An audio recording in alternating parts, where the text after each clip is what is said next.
I find myself entangled in a rather perplexing situation as I consider approaching your father regarding a troubling incident related to a potential mugging of my own father. Indeed, suspicions have arisen concerning your father's involvement in this alleged mugging. Currently, he is situated at home. Would you be open to allowing me a brief audience with him for an inquiry? The police officer displayed a momentary sense of bewilderment in response to my request. His expression betrayed a subtle confusion. Despite this, he eventually agreed, stating, "Please let me see him." Consequently, I led the police officer into the confines of my home, unlocking the door to reveal my father's presence. Upon beholding my father, the police officer was visibly taken aback by the unexpected revelation. This incident transpired a few months ago, and as I reflect upon it, I feel compelled to share a bit more about myself. My name is David, and I am currently a fourth-year university student. Despite my aspirations to work for a prominent company, there lingers an unresolved dilemma within me. The decision revolves around whether or not to inherit my father's company. You see, my father holds the esteemed position of president at a modest factory. During my formative years, I harbored a desire to follow in my father's footsteps, aspiring to become a president like him.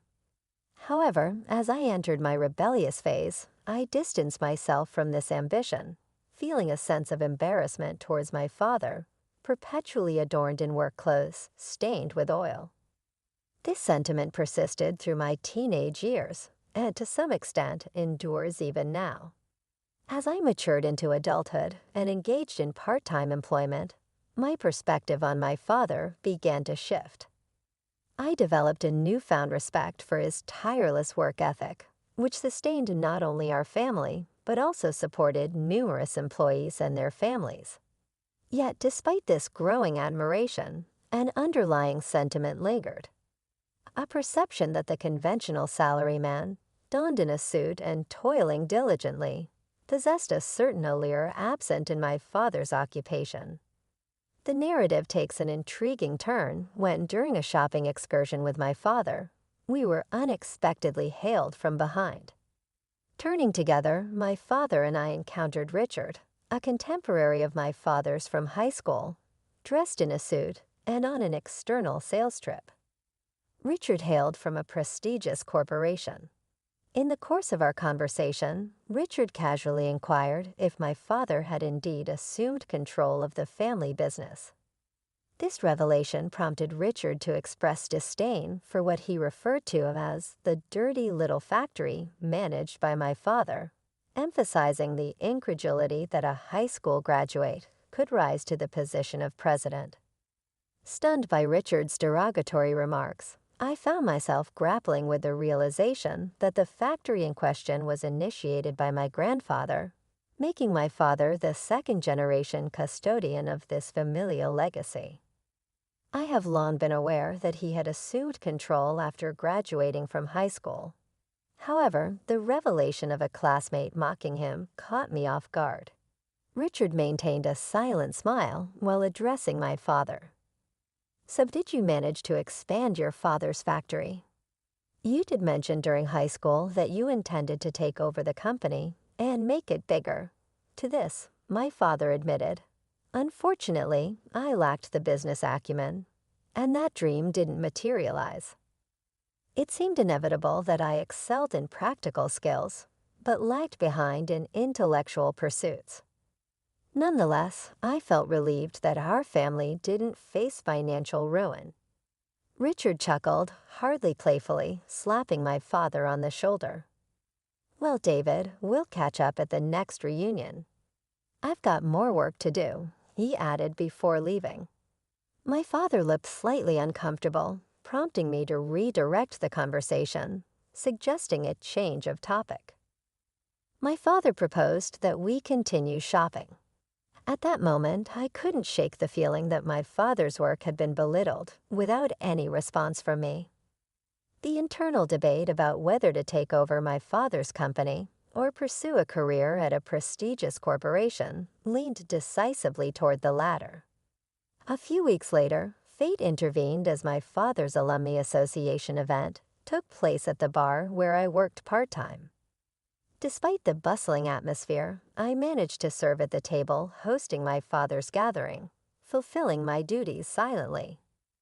I approached the room where the Alumni Association was held.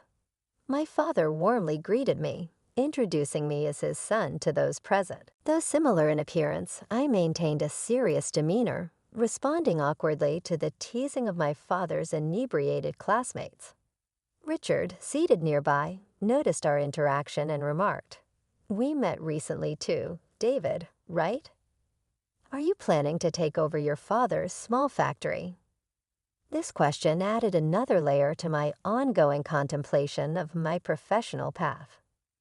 When I truthfully admitted to still contemplating my decision, an unpleasant alcoholic breath emanated from Richard, leaving me repulsed. Boisterously, he exclaimed, "Stop it. Your father's company is nothing extraordinary, David. You should consider working for a company like mine instead of inheriting such a lackluster business." Despite his inebriated state, Richard proceeded to boast about his professional achievements, narrating a career history that began as an assistant but now claimed the head of accounting position. A sense of unease crept over me as I sensed discrepancies in his narrative. I sensed that something was amiss, but I chose to keep my concerns to myself, wary of potential complications that might arise from challenging him. My father, on the other hand, seemed unfazed by Richard's inebriation, and in fact found the situation amusing. With a lighter mood due to his own inebriation, he asked Richard about changes in his department since their last encounter a few weeks ago, questioning the sudden shift from sales to accounting. My father caught Richard off guard. Eventually, Richard admitted to an abrupt transfer, asserting that sales wasn't his forte. However, my father pointed out the incongruity in Richard's story, revealing that the company Richard proudly spoke of had actually been absorbed by a foreign corporation with its accounting department relocated overseas. Laughter erupted among the party attendees as Richard, now embarrassed and regretful, attempted to save face but ultimately decided to leave the gathering with heavy footsteps. Witnessing my father's ability to address the uncomfortable truth that others had noticed but hesitated to mention, I found a sense of pride in his candor even in his intoxicated state. As half a year passed since that incident, my internal dilemma regarding whether or not to take over my father's company only intensified. The confusion deepened with each passing day, leaving me uncertain about the path I should pursue. One day, while relaxing at home, the intercom interrupted my contemplation. In the absence of my mother, I answered the door to find a visitor in uniformed clothes identifying themselves as a police officer. Surprised and apprehensive, I responded with a stiff voice, wondering if I had inadvertently committed some transgression. The police officer then brought up a purse-snatching incident, expressing a need to inquire about the matter with my father. The mention of such an incident left me puzzled, and I began to wonder about the unfolding events that seemed to add further layers of complexity to my already tumultuous life. Indeed, the enigmatic cloud of suspicion had descended upon my father, casting a shadow over our tranquil abode. The air thick with uncertainty, I found myself face to face with a stern-faced police officer bearing the weight of an accusation that seemed inconceivable, inquiring about my father's whereabouts. The officer, with an air of professionalism, sought confirmation of his presence within our home. The exchange took an unexpected turn as the officer, grappling with the perplexity in my tone, requested to lay eyes upon my father.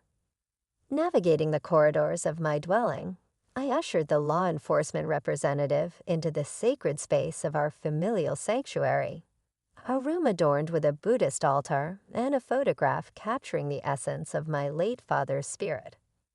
In the ensuing revelation, I divulged the heartbreaking truth to the officer that my father had met an untimely demise in a tragic traffic accident. The officer, displaying empathy amid the unfolding tragedy, extended condolences for the loss. Yet my quest for justice and clarity persisted, and I sought to discern the source of this bewildering accusation that had stained my father's reputation. However, the officer, bound by the constraints of confidentiality, refrained from divulging the identity of the accuser. Apologies flowed from the lips of the officer as he departed, leaving me grappling with an unsettling sense of confusion, and the nagging question of who had leveled such a grave accusation against my departed father. Days unfolded like the pages of a mystery novel, each chapter bringing a new layer of complexity to the narrative. As I took on the responsibilities left in the void by my father's absence, immersed in the daily operations of my father's factory, I witnessed my mother's valiant attempts to fill the void left by his absence. However, the weight of age limited her contributions. Amidst the mechanical symphony of the factory floor, the harmony was shattered by the sudden intrusion of Richard, a character bearing an aura of accusation and vengeance.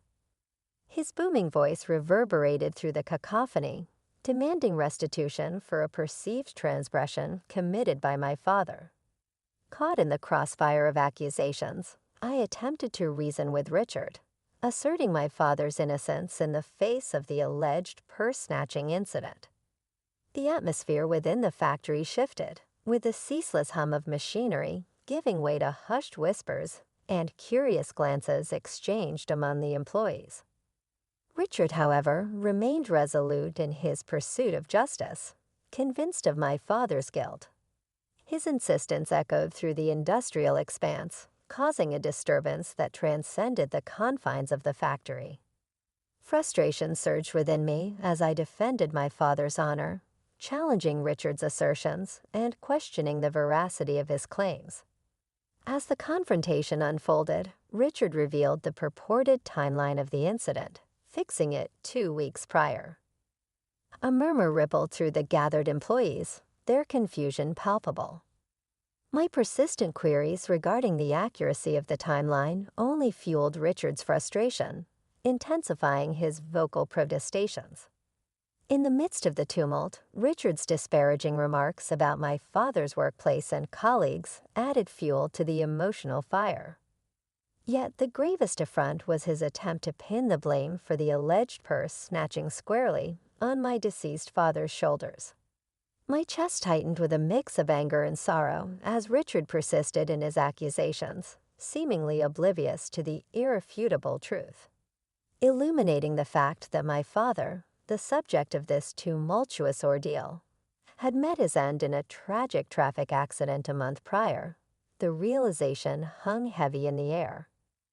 A poignant reminder of the fragility of life and the injustice faced even in death. Richard appeared as though he had ingested an entire pigeonhole, and with an amused expression he muttered, "Ha." Undeterred, I pressed on, questioning the incredulous accusation he had just hurled in my father's direction. How could my father snatch purses when he passed away just 1 month ago? Perhaps there wasn't any purse snatching at all, I asserted. However, my skepticism wasn't merely based on recent events. It was rooted in the knowledge I had gained during our class reunion. It came to light that Richard, since his school days, had been a habitual liar. This revelation occurred during the reunion, where I discovered that his dishonesty had deep roots. Moreover, it turned out that Richard had harbored a long-standing jealousy toward my father, dating back to their school days. This envy sprouted from a romantic rivalry. The girl Richard liked had chosen my father over him. This petty jealousy had fueled an unnecessary rivalry, leaving me unable to forgive Richard for attempting to tarnish my deceased father's reputation with baseless accusations. As Richard persistently asserted his unfounded claims, an interjection from another direction pierced the air. Someone emphatically shouted, Your president wouldn't do something like that. Our president is a serious person who walks around with honesty, teaching technology, and encouraging independence. He always considers the well-being of the staff and business partners, prioritizing that over profits. The voices praising my father began to multiply, and I felt a mix of emotions, including shame for once thinking my father's work was embarrassing. Amidst the rising tide of support for my father, Richard, trembling and tearful, found himself on the receiving end of an unexpected defense of my father's character by the factory workers. It was a poignant moment that revealed my father's true standing among his peers. In the aftermath, I dealt the decisive blow to Richard by pledging to consult with the police over his false accusations against my father. Overwhelmed and unable to counter the mounting evidence, Richard raised his voice and fled the factory. True to my word, I reported Richard's false accusations to the police, supported by a recording of his statements made by a thoughtful staff member during the heated confrontation. The presence of irrefutable evidence expedited the legal process, leading to Richard's swift apprehension. His attempt to frame my father backfired, transforming his lie into a crime for which he paid a penance in jail. The relief I felt was palpable, knowing that Richard had received the comeuppance he deserved. Days later, Richard's supposed wife sought redemption and arrived at our house with a gift box, apologizing to me and my mother. She confirmed that Richard's actions were a result of the wounds he suffered at the reunion. As it turned out, Richard, once an elite employee, had been fired from his company, struggling to secure new employment. His lies about being an elite crumbled under scrutiny, especially when his inebriated confessions exposed the inconsistencies, ultimately leading to his own embarrassment and downfall. As he grappled with mounting resentment towards my father, an insidious plan began to take root in Richard's mind. A sinister plot to frame him. The sheer audacity of Richard's intention left me utterly disgusted, particularly when I learned of his preposterous rationale for resorting to lies and deceit. Interestingly, it appeared that Richard's wife shared my sentiments. She confided in me, expressing her profound disappointment in Richard's actions and revealing her intention to initiate divorce proceedings. The revelation further underscored the gravity of Richard's transgressions. Adding to the complexity of the situation was the fact that Richard, seemingly devoid of any familial ties, had no children waiting for him upon potential release from jail. This realization cast a somber light on his future prospects. Upon my graduation from college, I found myself at a pivotal juncture. The recent passing of my father weighed heavily on my mind, and I harbored concerns about the state of the company he left behind. Motivated by a dual sense of responsibility and an unshakable desire to honor the legacy of those who had supported my father during Richard's malicious lies, I made the decision to step into the role of leading the company. The decision was multifaceted. Firstly, I felt a genuine concern for the effective management of the company in the wake of my father's demise. Secondly, the impassioned voices of the staff members who had steadfastly defended my father resonated within me. Their loyalty and dedication fueled my determination to become a president who would be both loved and respected by the staff. This incident became a transformative moment for me. Armed with a degree in business administration, I recognized my ability to manage the aspects of the company that my father struggled with. However, I also acknowledged my need to learn from the dedicated staff members who possessed valuable insights into the technological facets of the business. The staff members, driven by a collective sense of loyalty and compassion, willingly imparted their knowledge to me, often emphasizing that their efforts were for the sake of my father. Their anecdotes painted a vivid picture of my father's greatness, and with each story, I grew more appreciative of the man he was. Confronted with the realization of my father's true worth, I found myself expressing remorse for not having recognized his greatness while he was alive. Speaking to his portrait after work, I couldn't help but feel a sense of shame as I looked at my oil-stained self. Yet I began to view those stains as tangible evidence of my father's tireless work ethic. Determined to honor my father's legacy, I pledged to become a president who mirrored his virtues. I was resolute in my commitment to make his dream of expanding the town factory, a legacy passed down since my grandfather's generation, a reality. Addressing his portrait once again, this time with newfound determination, I spoke of my aspirations and felt an ethereal connection, as if my father were smiling down upon me. From that moment forward, I dedicated myself to working tirelessly, aspiring to become a president worthy of my father's legacy, and realizing his dream of expanding the family's factory that had endured through generations.